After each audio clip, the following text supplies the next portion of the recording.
العلبة دي أغلى علبة كحك السنة دي في مصر، بكام يعني؟ 39,000 جنيه. يا نهار اسود، ليه علبة كحك عيار 21؟ العلبة بتتفتح ب NFC كارد، وكمان تقدر تفتحها بالبصمة. لا معلش، انا دافعة فلوس كتير، عايزاكم تجيبولي معاها فيزا. ويب سايت اكسبشن. انا دافعة فلوس كتير، عايزاكم تجيبولي معاها 2 حرس عشان يحرسوا العلبة يعني. كمان تقدر تعمل سكان للكيو ار كود علشان تنزل الابلكيشن اللي يخليك تتحكم في العلبة.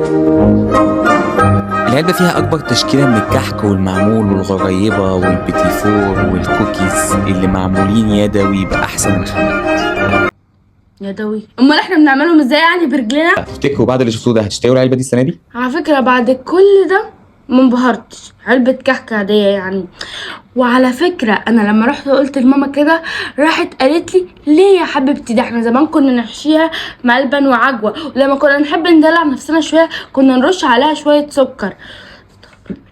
حسبي الله ونعم الوكيل. معلش ثواني، عايزه اسالكم سؤال، هو لو احنا شحناها بعد ما الكحك خلص هنفتح العلبه نلاقيها فيها كحك تاني ولا ايه؟ لو كده لا تستحق الفلوس اللي هتدفع فيها.